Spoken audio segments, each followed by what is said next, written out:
Régis Ravanas, bonjour. Bonjour. Bienvenue au Buzz Media Orange Le Figaro. Alors vous êtes le président de à peu près toutes les diversifications du groupe TF1. Il y a TF1 Entreprise, TF1 Vidéo, ITF1 et on va le voir. Alors c'est pas un chiffre du jour mais c'est une espèce de quiz musical. Je vais vous demander qu'est-ce qu'il y a de commun entre Nolwenn Leroy, entre Zaz qui vient d'obtenir une victoire de la musique et entre les prêtres.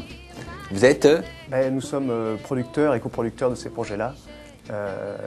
Nous avons, pour les prêtres, on est 100% producteurs. C'est un projet qui a été initié par TF1, qui a été nourri sur le plan artistique, marketing, commercial par TF1, évidemment en collaboration avec Monseigneur Di Falco, et qui a rencontré le succès puisque c'est la première vente de disques en France en 2010. Alors c'est plus étonnant de savoir qu'il y a TF1 derrière Zaz. On a l'impression que les deux univers sont pas tout à fait les mêmes. Zaz, c'est une artiste qu'on suit depuis longtemps, que je suis moi à titre personnel depuis 3 ans.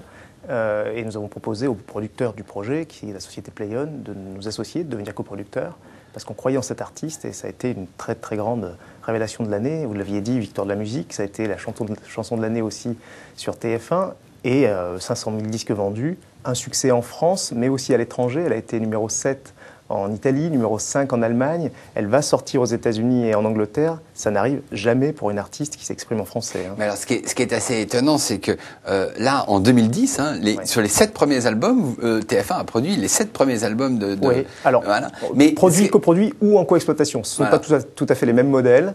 Les Prêtres a été produit par TF1. D'ailleurs, j'en profite pour vous dire que le nouvel album des Prêtres sortira le 26 avril. Mon cher Enguerrand, je compte sur vous. Un très bel album. Et par contre, Zaz, c'est une coproduction. Et pour les autres, que ce soit Black Eyed Peas, Lady Gaga ou Yannick Noah ou Christophe Maé, ce sont des coexploitations en partenariat avec des maisons de disques comme Sony, Universal ou Warner. Ça veut dire que la musique, c'est désormais important pour un groupe comme TF1 dans les diversifications. Ça fait longtemps que ça l'est, notamment depuis Star Academy, qui a été un succès extraordinaire. Il y a eu beaucoup de disques vendus avec Universal. Et nous avons développé un savoir-faire que nous utilisons. Nous utilisons aussi la puissance de nos antennes pour promouvoir des projets. Et alors les modèles, je vous l'ai dit, c'est parfois la production, ça a été le cas des Prêtres, c'est parfois la coproduction, comme pour Zaz, ou Nolwenn Leroy, qui est actuellement numéro 1 des ventes en France avec son album Bretonne, ou la coexploitation.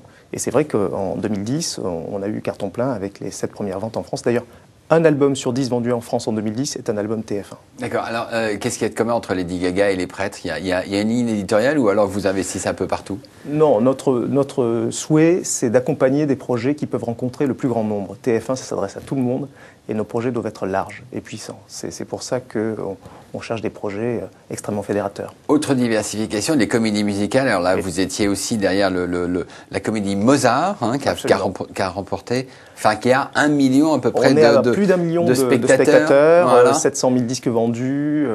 Et nous sommes aussi éditeurs du DVD de Mozart. Nous sommes coproducteurs du spectacle. Là, c'est TF1 Entreprise qui est aux manettes. Nous sommes partie prenante sur le disque et avec la vidéo qui est actuellement en vente. On est à plus de 250 000 DVD vendus. Mozart, c'est un énorme succès qu'on a coproduit avec Dovatia et Albert Cohen. Et c'est vrai que les comédies musicales, lorsqu'elles sont de cette nature-là, c'est-à-dire qu'elles peuvent fédérer le plus grand nombre, eh bien, ce sont des projets TF1. On sera partenaire du projet et coproducteur du projet de Dracula, qui s'appelle Dracula, de Kamel Wally. On sera aussi coproducteur du prochain spectacle de Dove et Albert Cohen, qui s'appelle 1789, Les Amandes de la Bastille. Ça, c'est pour 2012. Ouais. Donc, ce sont des projets, là aussi, qui sont des projets 360, qui impliquent plusieurs filiales au service du groupe TF1, puisque, vous l'avez vu, TF1 Vidéo, TF1 Entreprise, ITF1, puisque sur Internet, il y a aussi de nombreux développements. Et puis, pour ce qui est de Mozart, on les retrouvera aussi en antenne, ouais, sur une des antennes du groupe. D'accord. Alors, TF1 se met aux diversifications, c'est devenu une...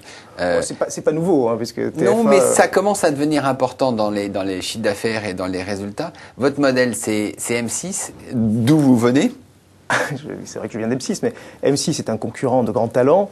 Il y a des secteurs où ils réussissent mieux que nous, et puis des secteurs où on réussit mieux qu'eux. La musique, on réussit mieux qu'eux. Sur la vidéo, sur Internet, on est plutôt plus puissant.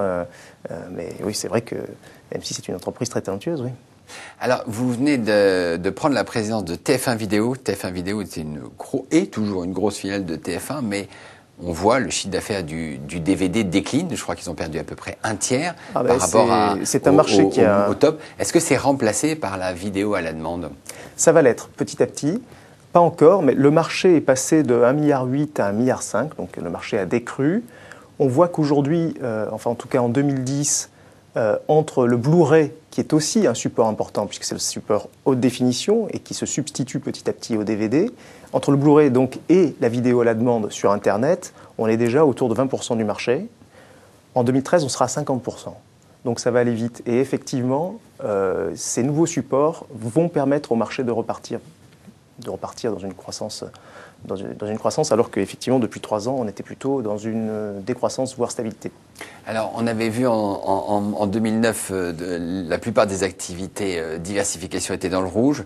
2010, ça en est où? Vous gagnez de l'argent ou pas? Oui, 2010, on gagne de l'argent.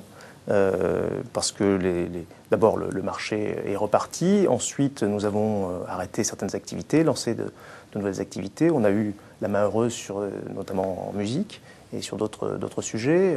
Place des Tendances, qui est un site internet de vente de vêtements, est un grand succès.